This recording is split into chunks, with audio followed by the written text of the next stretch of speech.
Donc, je reprends pour... je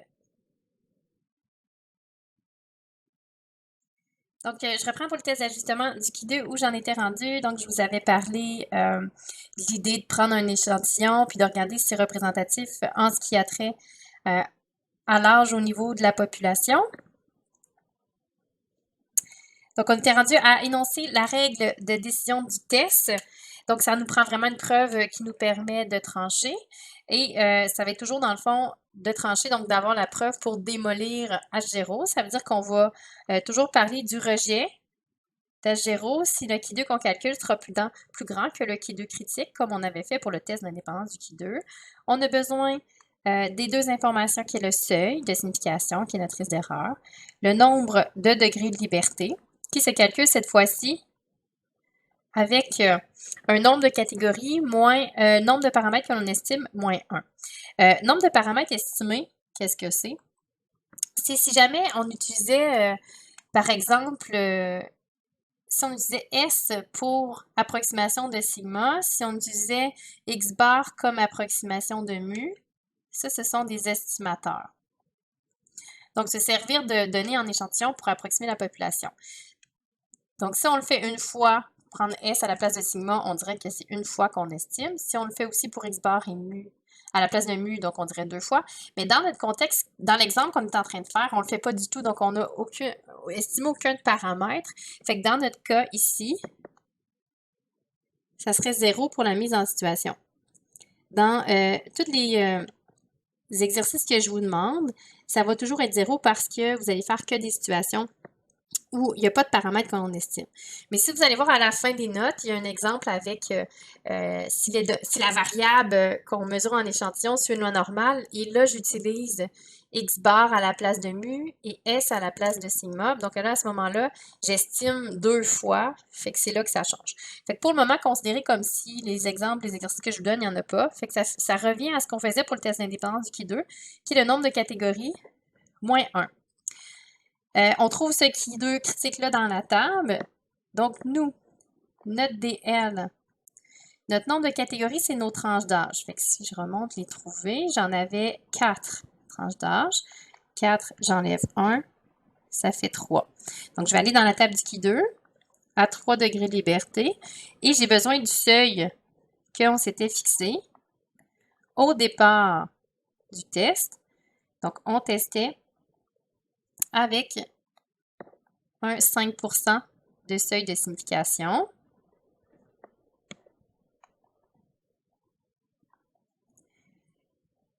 Et là, c'est là que je vais dans ma table du Q2, vis-à-vis 5%, avec 3 degrés de liberté. J'ai donc un Q2 critique de 7,81. Ça veut dire qu'on va rejeter, donc si je l'écris, rejeter H0 si le Q2 qu'on calcule sera plus grand que 7,81. Donc, si je complète sur la ligne, ça serait ceci. Maintenant, on va justement calculer, là, donc essayer de bâtir la preuve. Est-ce que notre variable d'écart, elle est grande? C'est la même formule qu'on utilisait pour le test d'indépendance du Q2. Donc, les O moins les T au carré, divisé par les T. Et donc, cette fois-ci, si on le calcule à la calculatrice, ça peut être long, mais je peux le faire aussi sur Excel. Fait que j'indique les nombres qu'on avait dans le tableau précédent. On avait un observé de 75, un théorique de 79,2, qu'on élèverait au carré, divisé par 79,2. Ensuite, je ferai un 135 moins 133,8 au carré divisé par 133,8.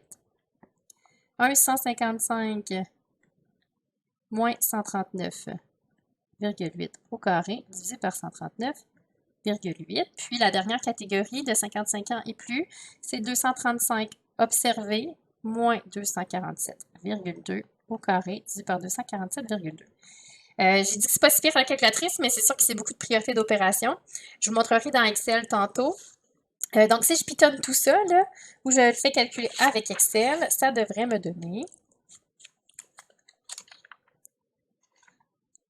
2,49. qui est ma réponse du qui 2. Et là, j'en arrive à ma règle de décision. Donc, c'était, je la réécris parce que sur l'autre page, on avait dit on rejette si le qui 2 est plus grand que 7,81. On a un 2,49. Ce n'est pas plus grand que 7,81. Ça veut dire que je ne peux pas rejeter. Rejeter H0. Si je compare avec ma courbe qui représente l'espèce de variable d'écart du qui 2, on a mis un 5% ici, qui est une zone de rejet. Puis la barrière de ma zone de rejet est à une valeur de 7,81. Nous, notre variable d'écart, c'est un axe qui est orienté. Elle est plus ici à 2,49, ce qui fait qu'on ne se situe pas dans la zone de rejet, fait que je ne peux pas rejeter, on est dans l'acceptation. Le minimum, je vous avais parlé de 0. Fait que ça veut dire que notre écart 2,49, c'est pas mal tolérable. Là. Ça veut dire que c'est des fluctuations qui sont liées à mon échantillonnage, mais que la représentativité, elle serait présente. Donc, c'est ce qu'on va dire. On va dire avec un seuil de signification de 5%. L'échantillon est représentatif de la population. Donc, je remets en mots mon H0.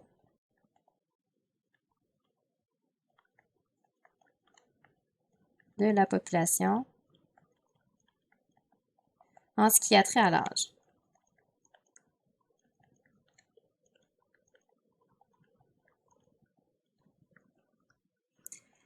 Fait que dans ce cas-ci, ça fait notre affaire, là, de rejeter ou d'accepter H0, c'est subjectif. Dans le dernier cours, on faisait de l'indépendance du qui 2, fait que d'arriver à prouver qu'il y avait un lien, ça pouvait être intéressant.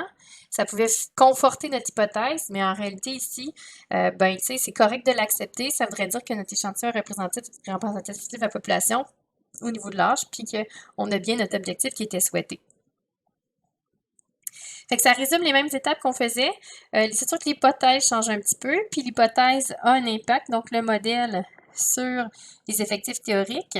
La règle de décision, c'est la même chose. Le qui 2 critique, c'est là qu'on va voir dans la table, avec notre alpha qui est la colonne.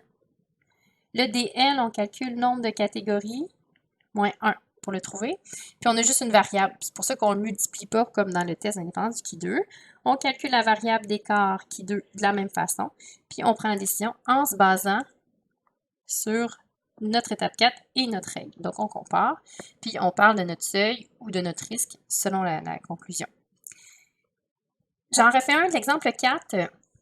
C'est en lien avec Discuteur, parce que là, je change mon modèle théorique. Donc, au lieu d'être représentatif, j'avais des pourcentages qui bougeaient.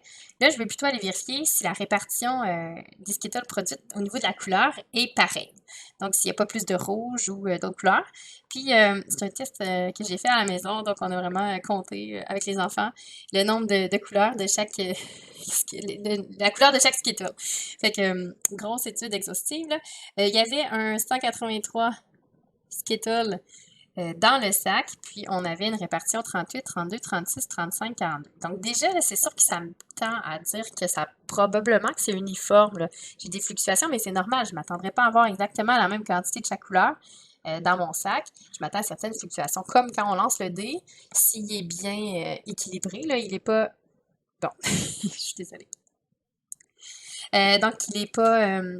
pipé à ce moment-là, ben c'est sûr que j'aurais pas sur 100 lancés exactement le 6e de chacun, mais ça devrait tendre autour de ça. Fait que c'est ça qu'on va regarder si les fluctuations que j'ai, c'est vraiment lié au hasard. Donc, si la couleur est répartie équitablement. Donc, mon modèle, c'est un modèle qui est uniforme. Donc, mon hypothèse de départ, ça va être que la répartition des Skittles est uniforme au niveau de la couleur. Puis, c'est la seule façon que je vais pouvoir calculer de la couleur, que je vais pouvoir calculer mes effectifs théoriques. Je sais que si c'est uniforme, ben, je m'attends à 183 divisé par 5 couleurs, à peu près en théorie dans chaque catégorie. Si je dis que c'est pas uniforme, ben là, je peux me garrocher partout pour essayer de calculer des effectifs théoriques. Quelle couleur qui est surreprésentée, je le sais pas. Fait que c'est d'aller voir ça en premier. Puis après ça, ben, ma conclusion.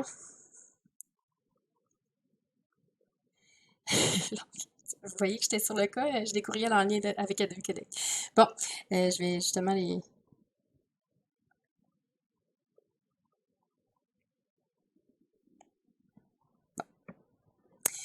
Donc, et ici en H1, la répartition des Skittles n'est pas uniforme au niveau de la couleur.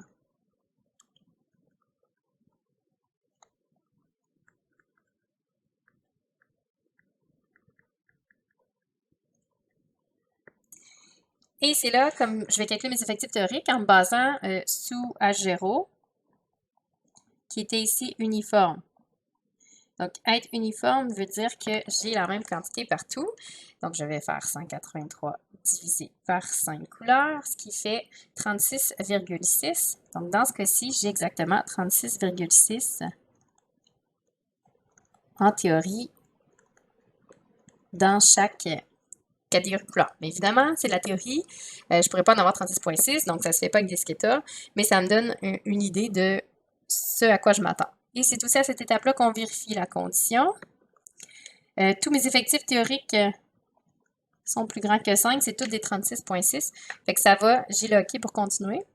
On énonce la règle de décision, donc c'est toujours, on rejette H0 si le Q2 qu'on calculera à l'étape suivante est plus grand que mon Q2 critique. Il faut que j'aille dans la table.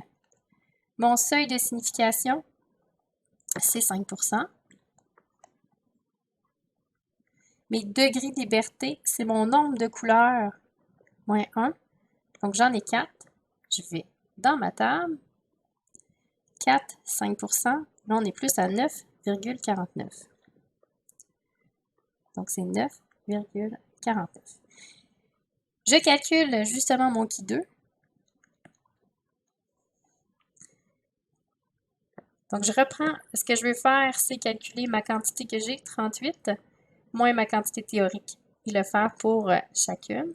Donc, 38 moins 36,6 au carré divisé par 36,6. On avait ensuite 32 verts. Bon, excusez. Plus 32 moins 36,6 au carré sur 36,6. Plus, je continue comme ça, là, je ne vous montre pas le calcul, je le ferai, je le pitonnerai, mais je vais aller plus vite. Donc, 42 moins 36,6 au carré divisé par 36,6. Je calculerai chaque morceau là, à la calculatrice, j'additionnerai tout ça. Je vous montrerai sur Excel encore une fois tantôt. Et j'arriverai à une valeur d'écart de 1,50. Donc, je compare dans ma règle de décision mon 1,50 ici. Donc, 1,50, ce n'est pas plus grand qu'un 9,49. Donc, on ne peut pas rejeter H0. Donc, ça veut dire qu'avec un seuil de signification de 5%, la répartition des couleurs est uniforme. Ce que vous trouvez sûrement très rassurant qu'il y a des Skittles. La répartition des couleurs soit uniforme.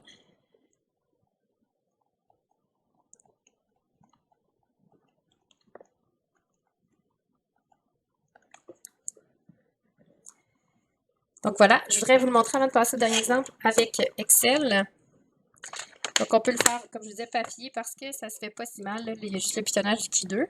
Mais ça se fait aussi tout ça sur Excel. Donc si je vais avec mes Skittles, hypothèse H0, on disait que la répartition des couleurs de Skittles est uniforme. La répartition des couleurs de Skittles n'est pas uniforme.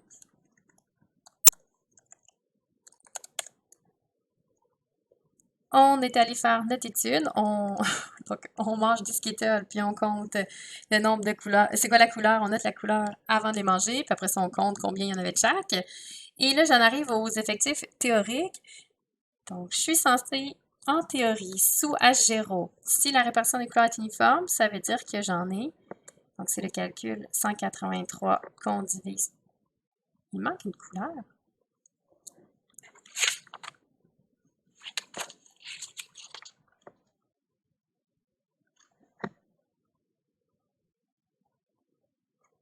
Bon.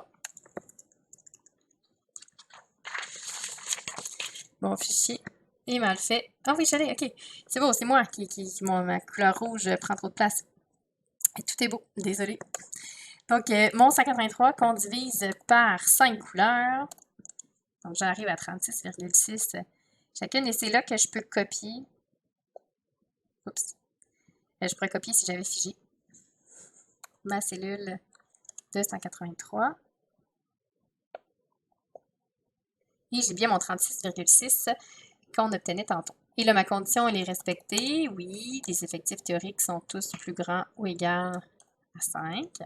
Et là, j'en arrive à ma règle de décision. J'ai versé dans le fichier, mais c'est les mêmes étapes, là. Donc, mon nombre de degrés de liberté, c'était nombre de catégories de ma variable moins 1. J'avais 5 couleurs, j'en enlève 5 couleurs, j'en enlève une, ça fait 4. Et c'est là que j'allais dans la table. Je vous avais parlé du 7,81, ce qui fait qu'on écrit la règle. On rejette à 0 si le qui 2 calculé est supérieur à 7,81. J'écris qui 2 calculé pour que vous fassiez la nuance entre celui qu'on calcule vraiment et celui qui est critique, qui est trouvé dans la table. Et là, je le calcule, le qui 2, c'est les observés, donc le haut, moins le théorique.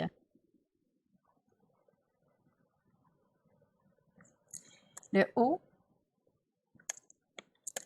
moins le théorique, au carré. Je ne l'ai pas, je veux faire trop vite. Divisé par le théorique. C'est la même chose pour mes 5 couleurs. Et le qui 2 calculé, c'est vraiment celui qui est la somme de chacune de mes catégories effectuées, qui est le 1,50 ici. Ce qui fait que là, c'est la même conclusion, là, comme 1,50 n'est pas supérieur à 7,81, on ne peut pas rejeter H0 avec un seuil de signification de 5%. La répartition des couleurs est uniforme.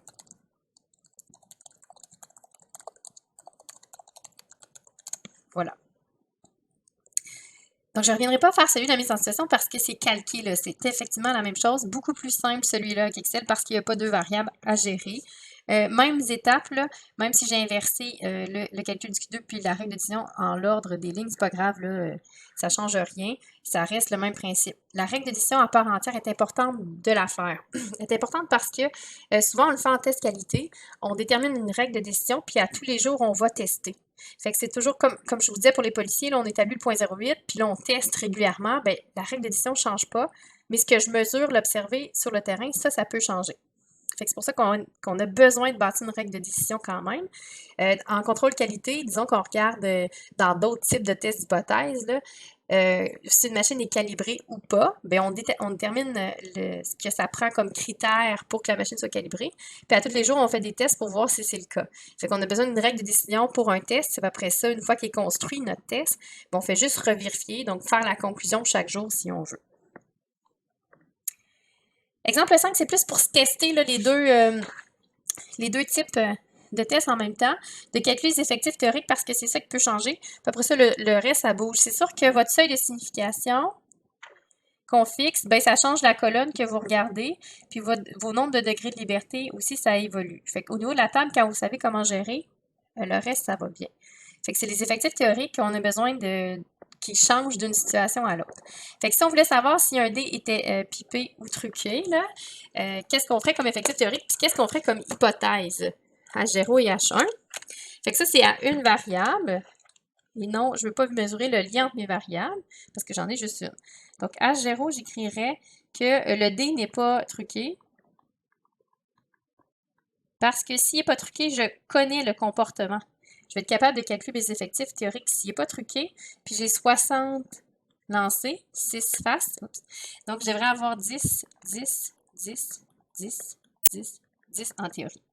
Et H1, bien là, c'est là que j'irai voir que le dé, finalement, est truqué. Fait que rendu là, on pourrait aller vérifier, là, tout faire le test. Ce qui nous manquerait, c'est un seuil de signification qu'on se fixerait pour faire le test. Puis là, regardez, il commence à avoir des fluctuations, là, 7, 10, 10, 15, 10, peut-être, tu sais, je sais pas, il faudrait finir le test pour voir s'il est truqué ou pas. Voir si ces fluctuations-là sont juste liées au hasard ou c'est parce qu'il y a un déséquilibre dans le dé, puis il y a un chiffre qui revient, ou deux chiffres qui reviennent le plus souvent. Donc, il faudrait terminer le test, mais c'était pas ça la question qui était demandée. Ici, on veut vérifier si la distribution des revenus des familles immigrantes ressemble à celle des revenus des familles québécoises. Donc, ça prend une espèce de répartition théorique, un peu comme dans la mise en situation.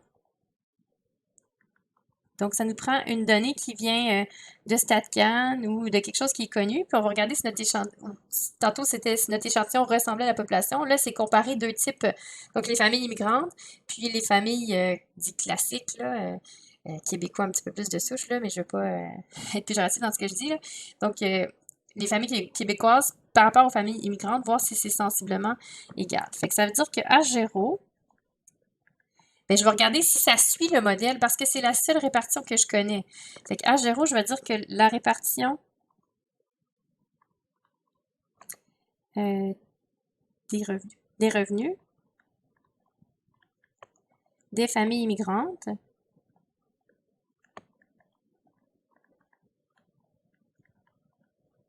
ressemble à celle des familles québécoises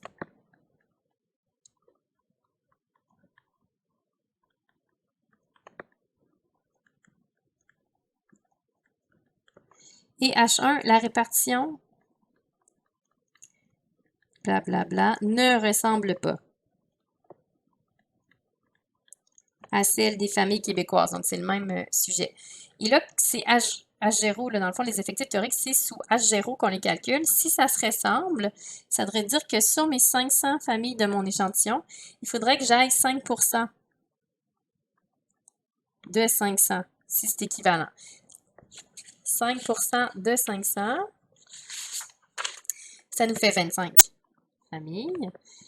Ici, il faudrait que je calcule 21,3% de 500, ça fait 106,5. Ici, 23,7%, ça fait 118,5. Donc, on calculerait 23,7% de 500. Ainsi de suite, ça ferait 89,5 et 160,5. C'est un vrai test qui a été effectué, là. Donc, si vous le complétez à un seuil de 1%, le test, vous allez arriver à rejeter H0 dans ce cas-ci. Donc, il commence à avoir trop d'écart, là. C'est subjectif au début, mais après validation avec le test d'équideux et la règle, on arriverait à rejeter H0. Donc, 39, 25, 117, 106, il commence à avoir beaucoup d'écart ici et là. Fait que quand on quantifie l'écart avec l'équideux, ben, on arriverait à rejeter parce qu'il serait plus grand que l'équideux critique qu'on aurait déterminé. Fait que si ça vous intéresse, vous allez pouvoir le finir, le test. Et là, dans ma conclusion, on dirait plutôt un risque d'erreur. Je ne sais pas si vous avez remarqué, là, mais quand on rejette H0, le mot seuil devient risque d'erreur. Donc, ça fait partie des subtilités parce qu'effectivement, on a 1% de chance qu'on tombe là juste par hasard. Dans ma règle de ma loi du Qui2, qui est un axe numérique, on se détermine une zone de rejet qui est ma barrière, mais il y a quand même 1% de chance, 1% des échantillons qui se rendent là de toute façon juste avec du hasard, juste avec des fluctuations de hasard. C'est juste que les scientifiques disent, les statisticiens disent, ben, si on se rend là, toi, là, avec ton seul échantillon, ben, c'est probablement parce que ton H0 n'est pas vrai, plutôt que d'avoir juste 1% de chance d'y arriver normalement avec du hasard. Fait qu'on accuse plutôt qu'il y a moins de chances statistiquement que le hasard. On doit dire, ben, c'est parce que ça doit pas, ton H0 ne doit pas être bon dans ce cas-ci.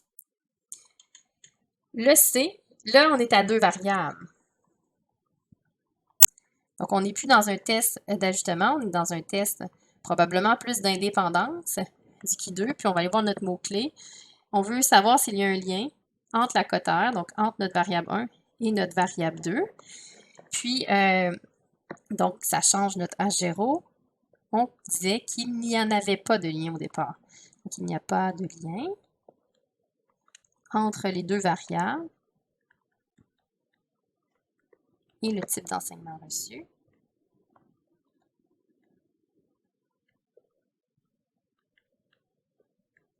Puis H1, il y a un lien entre les deux mêmes variables. quand on calculait les effectifs théoriques, là, c'est un petit peu plus lourd, donc on le faisait avec Excel, avec la poignée de recopie. Si je vous mets un petit peu le détail, c'est pour ça que je vous ai parlé de cellules ombragées. Dans un examen, si vous étiez plus calculatrice, je ne les demanderai pas tous, mais là, vous avez Excel. Fait qu'il y a plus de chances que je vous le demande avec Excel. Bien, l'effectif théorique que je calculerai ici, bien, c'est basé sur le total. Donc, je vais mettre un petit 1 pour le calcul. Donc, je ferai 165 divisé par 250, qui est ma proportion de gens qui ont reçu un enseignement public. Et j'irai multiplier par le 23. Pour être capable de le calculer, ça ferait 15,18. Celui-là, j'irai chercher mon pourcentage de gens qui ont reçu un enseignement privé, 85 sur 250. Et ce pourcentage-là, s'il n'y a pas de lien, bien, il est réparti équitablement parmi cette tranche de quotaire-là. Donc, j'irai multiplier par 50. Et ça ferait 17. Même chose pour cette catégorie-là. J'irai chercher ma proportion de gens qui ont enseigné au privé. Donc, c'est le même départ, 85 sur 250. Mais dans cette tranche de quotaire-là, j'en ai plus 54. Donc, ça me fait plus fois 54 pour mon nombre de personnes. Donc, 18,35 ici. Et le dernier, donc ma proportion de gens qui ont enseigné au public, qu'on multiplie par 36 pour y arriver. Donc, ça permet de voir un peu là, les deux formes de tests. L'objectif n'est pas le même pour chacun des tests. Pour l'indépendance, H0, c'est plus qu'il n'y a pas de lien entre nos deux variables et on les nomme. H1, c'est-à-dire qu'il y a un lien. Le calcul des effectifs théoriques qui mène au calcul du Q2 est différent. Donc, c'est un processus à s'approprier. Donc, on calcule un pourcentage de nos colonnes qu'on multiplie par chacune de nos lignes. Et c'est pour ça que Excel, je vous avais montré avec la poignée de recopie, c'est plus facile. Tandis que l'ajustement, nos hypothèses sont pas tout à fait pareilles. H0, c'est plus le modèle qu'on pense bon, de l'uniformité ou de la proportionnalité, selon nos modèles. Puis H1, ben là, c'est le contraire de ça. Donc, n'est pas uniforme, n'est pas proportionnel. Puis, pour les effectifs théoriques, on se base sur le modèle. Si uniforme, c'est-à-dire que toute notre quantité théorique est pareille. Si c'est proportionnel, on utilise notre pourcentage connu, notre pourcentage théorique connu pour le calculer. Puis après ça, le reste de la démarche, c'est la même chose. On calcule un Q2 avec la même formule. On se base une règle de décision avec notre seuil de signification. Et les DL, ça dépend d'une fois à l'autre. C'est toujours le nombre de catégories, la variable moins 1. Puis si on en a juste une ou juste deux, c'est là que ça change. Puis la conclusion, c'est le même principe. Donc, il y a beaucoup de ressemblances entre les deux tests. L'objectif n'est pas tout à fait pareil. Fait que c'est de vous pratiquer entre ces deux-là pour le faire. Puis sur Excel aussi, parce qu'il y a des choses qui sont plus faciles. Fait que c'est sûr que le gabarit que je vous construis vous aide probablement à suivre les étapes, mais il faudrait s'en rappeler aussi. Comme je vous disais, il y a 4 tests comme ça qu'on va voir. Les autres, ça va être dans le chapitre 5. Le test sur une moyenne, le test sur une proportion. Fait que, on va l'adapter à notre modèle théorique. C'est le modèle théorique qui va changer. Fait que pour le moment, dans le chapitre 6, le modèle qui est en arrière, c'était la loi d'Ikido. C'est pour ça qu'on avait besoin d'une table qui nous indiquait comment le modèle fonctionnait. Fait que c'est basé sur les écarts. Donc, le Ki2, c'est une loi de probabilité qui calcule les écarts possibles par rapport à un certain modèle théorique. Donc, j'arrêterai là, puis je vais vous envoyer donc je vais vous envoyer ça rapidement. Là. Puis s'il y a quelque chose, là, écrivez-moi rapidement, puis comme je disais, je vais essayer de trouver une solution pour que vous puissiez vous poser vos questions. J'essaie de vous expliquer mieux possible, mais quand vous écrivez sur le chat, ça me donne une rétroaction. Fait que je vais essayer de trouver une solution pour le synchrone. Bonne journée.